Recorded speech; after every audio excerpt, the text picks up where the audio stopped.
कहते हैं शिव जी अपने सच्चे भक्तों को कभी निराश नहीं करते हैं। शिव जी को अगर सच्चे मन से बुलाओ तो वो किसी न किसी रूप में आकर अपने भक्तों की मदद जरूर करते हैं। ऐसी ही एक कहानी रमेश ऑटो वाले की है। एक छोटे से शहर में रमेश ऑटो चलाकर अपने परिवार का पेट पालता था, लेकिन उसकी ज्यादा कमाई नहीं होती थी। उसकी कमाई से वो राशन खरीदता था और शिव जी की पूजा के लिए फूल और फल भी खरीदता था और हर रोज मन लगाकर शिव जी की पूजा करता था। वो शिव जी से हमेशा लोगों के दुख दूर करने की प्रार्थना करता था, लेकिन रमेश खुद बहुत दुखी था। उसका परिवार भूख और बीमारी से लड़ रहा था। उसकी माँ जानकी बहुत दिनों से बीमार थी। वो बिस्तर से उठ नहीं पाती थी। रमेश को डॉक्टर ने कह दिया था, रमेश जी, आपकी माँ कभी बिस्तर से उठ नहीं पाएगी। उनके दोनों पैर और कमर में जान नहीं है। रमेश चिंता में पड़ गया। उसकी माँ ने उससे कहा, बेटा, मैं तो आधी मर गई हूँ। ऐसे जीने से अच्छा तो मैं पूरी तरह मर जाऊं। रमेश बोला, ऐसा मत कहिए माँ, आप मेरी माँ हो। आपका ख्याल रखना मेरी जिम्मेदारी है। भोलेनाथ पर भरोसा रखिए, वो सब कुछ ठीक कर देंगे। रमेश शिव जी का भक्त था। वो हर रोज 2 वक्त शिव जी की पूजा करता था। उसे भरोसा था कि शिव जी ही उसके परिवार की रक्षा करेंगे। रमेश अक्सर मंदिर में बैठकर शिव जी की मूर्ति के सामने उनसे बातें किया करता। हे शिव शंकर, मेरी माँ को ठीक कर दीजिए। माँ के बिना मेरा और कोई नहीं है। एक दिन जब रमेश मंदिर से घर वापस आया तो उसकी माँ कहने लगी, बेटा, तू पूरा दिन ऑटो चलाता है। अब तो मैं बीमार पड़ गई हूँ। तू शादी कर ले, बहू आएगी तो तेरी भी मदद हो जाएगी और मुझे भी संभाल लेगी। रमेश इस बात से सहमत हुआ। उसी गांव में एक गरीब लड़की रहती थी। उसका नाम रत्ना था और वो अनाथ थी। रत्ना रमेश से शादी के लिए मान गई और दोनों की शादी हो गई। 1 साल के अंदर उनकी एक बेटी भी पैदा हो गई। उन्होंने बेटी का नाम राधा रखा। लेकिन पैदा होने के 6 महीने के बाद एक दिन अचानक से राधा अजीब सी हरकतें करने लगी। वो ठीक से अपना मुंह नहीं खोल पा रही थी। उसके दोनों पैर टेढ़े मेढ़े से हो गए थे। रत्ना बहुत डर गई। ये देखिए ना, हमारी बेटी को ये क्या हो रहा है। राधा की ऐसी हालत देखकर रमेश राधा को डॉक्टर के पास ले गया। डॉक्टर ने कहा, आपकी बेटी को वही बीमारी है जो आपकी माँ को है। ये बीमारी आपके वंश में है। रमेश डॉक्टर से कहने लगा, लेकिन मेरी बेटी तो अभी बहुत छोटी है, क्या इस बीमारी को ठीक नहीं किया जा सकता। डॉक्टर बोला, किया तो जा सकता है, लेकिन उसका एक ऑपरेशन करना पड़ेगा। उसके साथ साथ 3 महंगे इंजेक्शन भी लगेंगे। रमेश ने पूछा, कितने महंगे डॉक्टर साहब। डॉक्टर ने बताया, सब कुछ मिलाकर लगभग 10 लाख रुपए का खर्चा है। 10 लाख? ये सुनकर रमेश के होश उड़ गए। 10 लाख के बारे में सुनकर रत्ना ने भी आशा छोड़ दी।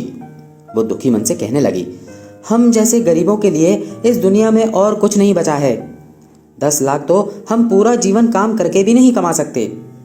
जानकी रोते हुए कहने लगी, सब कुछ मेरी वजह से हो रहा है। मुझसे ही ये बीमारी पूरे वंश में फैल रही है। इतना सब होने के बाद भी रमेश को अभी भी अपने शिवजी पर पूरा विश्वास था। वो बोला, नहीं माँ, ऐसा मत बोलिए। भगवान शिव सब कुछ ठीक कर देंगे। भगवान शिव पर मुझे पूरा भरोसा है। मैं पैसे कमाने की पूरी कोशिश करूंगा। रमेश अब दिन रात ऑटो चलाने लगा, लेकिन इतना काम करके भी वो फूटी कौड़ी बैंक में जमा नहीं कर पाया। उसे अभी बहुत पैसे की जरूरत थी। सिर्फ और सिर्फ पैसा ही सब कुछ ठीक कर सकता था और पैसों के लिए रमेश कुछ भी करने के लिए तैयार था। समय बीतने लगा और उसकी बेटी और ज्यादा बीमार होती गई। 1 साल बीत गया, लेकिन उसकी बेटी चलना तो दूर, खड़ी भी नहीं हो पाती थी। और एक दिन बात बहुत ज्यादा बिगड़ गई। उसकी बेटी खून की उल्टियां करने लगी।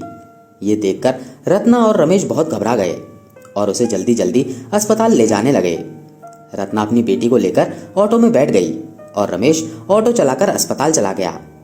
डॉक्टर ने राधा का चेकअप करने के बाद कहा, आज शाम तक आपकी बेटी को एक इंजेक्शन लगाना पड़ेगा, नहीं तो आपकी बेटी जिंदा नहीं रह पाएगी।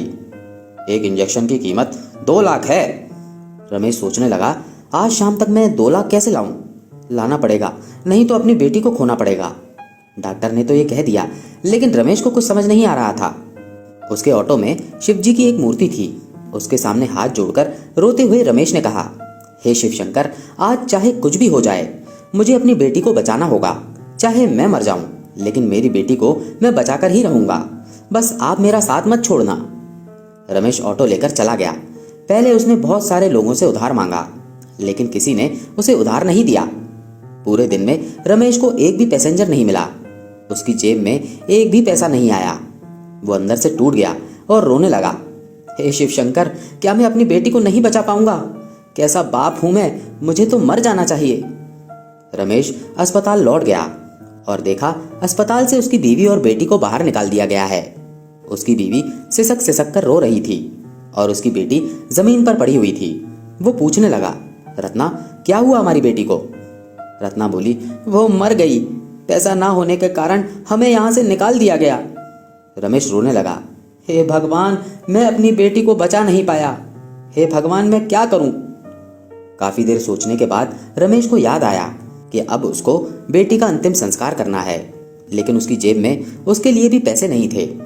उसने रत्ना से कहा, रत्ना, मेरे पास बेटी के अंतिम संस्कार के लिए भी पैसे नहीं है, मैं अभी पैसे लेकर आता हूँ। रमेश को बस एक पैसेंजर चाहिए था।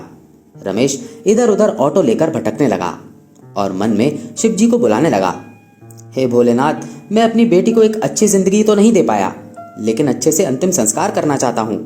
बस एक पैसेंजर दिला दीजिए आज। तभी एक आदमी ने हाथ दिखाकर ऑटो रोका और ऑटो के अंदर बैठ गया। रमेश ने पूछा, कहाँ जाना है साहब? आदमी बोला, बहुत दूर, चलोगे? चलूंगा साहब, मुझे पैसों की जरूरत है। तो फिर चलो, मैं रास्ता बताता रहूंगा। रमेश ऑटो लेकर आगे बढ़ने लगा। आधे घंटे तक इधर उधर भटकने के बाद रमेश ने पूछा, साहब कहाँ जाना है, बता दीजिए, मुझे जल्दी है, मुझे मेरी बेटी का अंतिम संस्कार करना है। वो आदमी बोला, थोड़ा आगे तो चलो, आगे तुम्हें एक खेत मिलेगा, सुनसान खेत, वहां घुस जाओ। रमेश ने पूछा, आप खेत में रहते हैं? मैं हर जगह रहता हूँ, तुम बस चलते रहो। कुछ दूर आगे जाने के बाद रमेश को खेत दिखा। रमेश ऑटो लेकर खेत में घुस गया। अचानक उसकी आंखों के सामने अंधेरा छा गया। रमेश बहुत डर गया, लेकिन कुछ देर चलने के बाद उसकी आंखों के सामने से अंधेरा हट गया और उसने देखा चारों तरफ सफेद बर्फ है। वो एकदम चौंक गया, अरे ये मैं कहाँ आ गया? वो आदमी बोला, यही मेरा घर है वत्स, यही कैलाश है। कैलाश? रमेश ने चौंक कर पीछे देखा तो उसकी ऑटो की पीछे वाली सीट पर स्वयं शिवजी बैठे हुए थे। रमेश ने हाथ जोड़ लिए, भगवान शिव आप? हाँ वत्स, मैं। तुम्हारी सच्ची भक्ति ने मुझे तुम्हारे पास बुला लिया और इसलिए मैं तुम्हें रास्ता दिखाकर यहाँ ले आया। तुम्हारी भक्ति से मैं प्रसन्न हूँ, बस मैं तुम्हें सब कुछ लौटाना चाहता हूँ। ये बोलकर शिवजी अपनी शक्तियों से रमेश की बेटी को ले आए और रमेश की गोद में दे दिया। रमेश की बेटी राधा पूरी तरह से स्वस्थ हो गई थी। बस अब तुम लौट जाओ, तुम्हारी पत्नी और माँ तुम्हारे घर में प्रतीक्षा कर रहे हैं। धन्यवाद शिवजी। रमेश अपनी बेटी को लेकर लौट गया। उसने घर के सामने जाकर देखा, उसका घर पहले जैसा छोटा नहीं था। घर के अंदर भर भर कर सोने के सिक्के और पैसे थे और उसकी माँ की बीमारी भी ठीक हो गई थी। सब कुछ देखकर रमेश की आंखों से खुशी के आंसू गिरने लगे। रमेश को सब कुछ मिल गया था। उसने शिवजी का एक मंदिर बनवाया और वहीं पर रहकर पूरा दिन पूजा पाठ करने लगा। भोलेनाथ की कृपा से अब वो खुशी से जीवन बिताने लगा। एक गांव में शिवम नाम का एक दूध वाला रहता था। उसके पास 2 भैंसें थी। वो हर सुबह उनका दूध निकालता और पूरे गांव में घूमकर बेचा करता था। शिवम का रोजाना का एक नियम था, दूध बेचने के बाद उसके पास जो भी दूध बचता था उसे शिवम रास्ते में शिवजी के मंदिर में शिवलिंग पर चढ़ा देता था। उसका दोस्त मंगल रोजाना उसे ऐसा करते देखता था। एक दिन मंगल उससे बोला, शिवम, तू इतनी मेहनत से पूरे गांव में दूध बेचता है और जो दूध बच जाता है उसे तू शिव मंदिर में चढ़ा देता है। बाकी लोग तो थोड़े से दूध में पानी मिलाकर शिवलिंग पर चढ़ाते हैं, तू भी ऐसा किया कर। बाकी बचे दूध को इकट्ठा करके उसकी दही और घी बनाकर बाजार में बेच दिया कर, इससे तेरी दुगनी कमाई होगी। ये सुनकर शिवम बोला, मंगल, मैं भोलेनाथ को अपना पिता मानता हूँ, इसलिए उनकी भक्ति और सेवा करता हूँ। भोलेनाथ की कृपा से मेरी इतनी कमाई हो जाती है जिससे मैं खुश रहता हूँ। शिवम मंगल की बात पर ध्यान नहीं देता। वो नियम से रोजाना दूध चढ़ाने का कार्य करता रहता था। एक दिन मंदिर के पंडित जी ने शिवम से कहा, शिवम, तू हर दिन महादेव का दूध से अभिषेक करता है, तेरी क्या मनोकामना है जिसके लिए तू ये सब कर रहा है?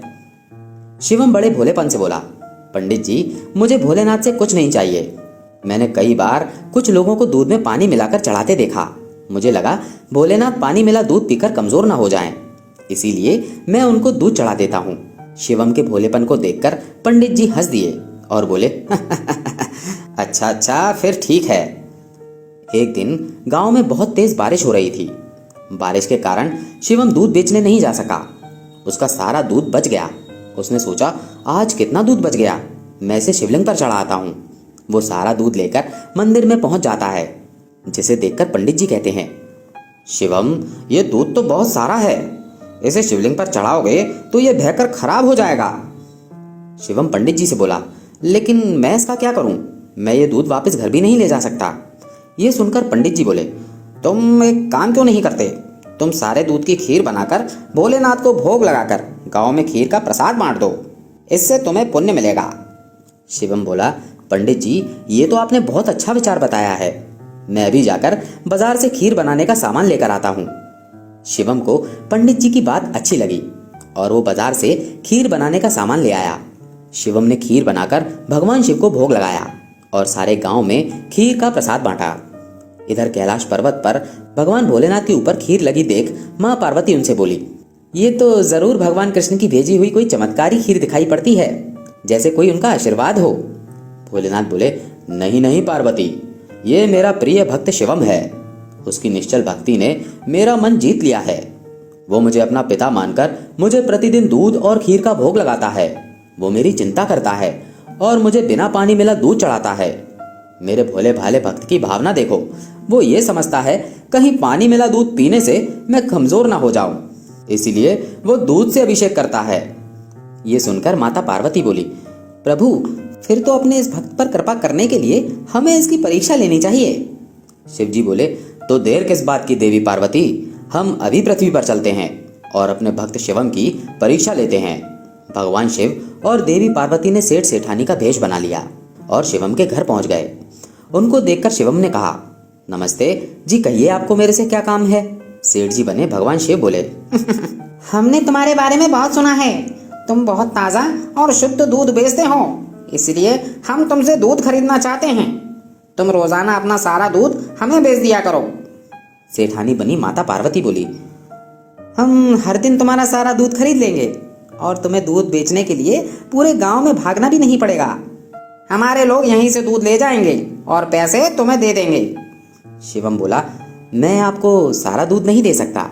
मेरी भैंसें जितना दूध देंगी उसमें से थोड़ा दूध मैं भोलेनाथ के अभिषेक और खीर के प्रसाद के लिए रखूंगा। पर हमें तो रोजाना बहुत दूध चाहिए, तुम हमें सारा दूध दे दिया करो, भले ही दाम 4 गुना ले लो, तुम्हारी अच्छी कमाई हो जाएगी। सेठ जी की ये बात सुनकर शिवम बोला, नहीं सेठ जी, मैं आपको सारा दूध नहीं दे सकता। आपको दूध लेना है तो मैं शिव मंदिर के हिस्से का दूध अलग करके ही आपको दे सकता हूँ, नहीं तो कोई बात नहीं। चलो भाग्यवान, हम कहीं और से दूध का पता कर लेंगे, ये तो कोई बहुत बड़ा शिव भक्त जान पड़ता है। ये कहकर सेठ और सेठानी वहां से चले गए। कुछ दूर जाकर उन्होंने गरीब ब्राह्मण और ब्राह्मणी का वेश बना लिया। शिव जी बोले, देवी पार्वती, अब हमें अपने भक्त की परीक्षा किसी और तरह लेनी होगी। भगवान शंकर और माता पार्वती मंदिर की सीढ़ियों पर बैठ गए। शिवम दूध बेचकर मंदिर जा रहा था।